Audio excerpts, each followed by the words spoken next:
رات کی خاموشی میں صرف ہوا کی سرسراہٹ سنائی دیتی تھی۔ جنگل کے درخت ایک دوسرے سے ٹکرا کر ایسے آواز نکال رہے تھے جیسے کوئی پرانی سرگوشی دہرا رہے۔ سحر اپنی کتابیں سینے سے لگائے جنگل کے پرانے راستے سے گھر جا رہی تھی۔ ہر قدم کے ساتھ اسے محسوس ہو رہا تھا جیسے کوئی اس کا پیچھا کر رہا ہے۔ وہ پلٹی مگر پیچھے کوئی نہ تھا، بس وہی سناٹا اور پھر ایک آہستہ سی سرگوشی۔ تم واپس آ گئی۔ سحر کے قدم لرزنے لگے، دل تیزی سے دھڑکنے لگا۔ وہ دوڑتی ہوئی گھر پہنچی مگر وہ آواز اب اس کے خوابوں میں بولنے لگی تھی، ہر رات ہر لمحہ۔ اگلی صبح اس نے اپنی ماں زینب سے اس خواب کا ذکر کیا۔ زینب کی آنکھوں میں جیسے پرانے وقتوں کا خوف جاگ گیا۔ اس نے سحر کا ہاتھ تھام کر کہا، کبھی اس جنگل کے تالاب کے قریب مت جانا، وہاں ایک جنو قید ہے، تمہاری خاطر۔ سحر کے لبوں سے بے اختیار نکلا، میری خاطر؟ زینب نے سر جھکاتے ہوئے جواب دیا، ہاں، تم وہ راز ہو جو میں برسوں سے چھپا رہی ہوں۔ تمہارا باپ ایک انسان نہیں، ایک جنو تھا جو مجھ سے محبت کرتا تھا، مگر جب تم پیدا ہوئی میں نے اسے قید کر دیا تاکہ تم انسانوں کی دنیا میں پل سکو۔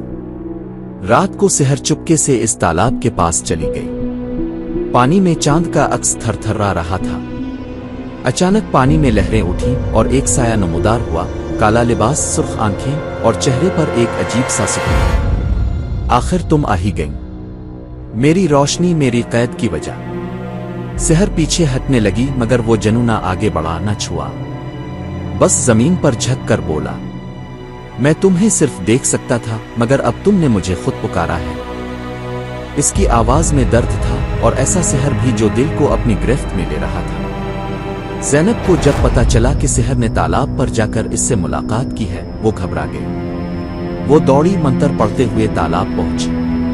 وہاں سحر اور وہ جنو ایک دوسرے کی طرف دیکھ رہے تھے جیسے برسوں سے بچھڑے۔ نہیں، زینب چیخی، تم اسے چھو نہیں سکتے، وہ میری بیٹی ہے، انسان ہے۔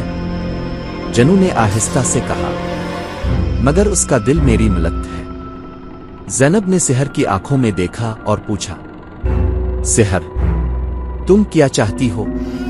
سحر نے ایک لمحے کو آنکھیں بند کی، پھر آہستہ کہا، میں اسے چاہتی ہوں، مگر زندگی کے لیے، موت کے ساتھ نہیں۔ جنو کی آنکھوں میں آنسو آتر آئے۔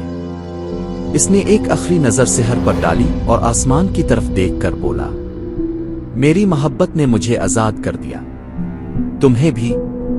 پھر وہ ایک روشنی میں بدل کر غائب ہو گیا۔ اب سحر ہر رات اپنے خواب میں اسے دیکھتی ہے، ایک جنو جو صرف محبت چاہتا تھا، مگر اس کی محبت انسانی دنیا میں کبھی مکمل نہ ہو سکی۔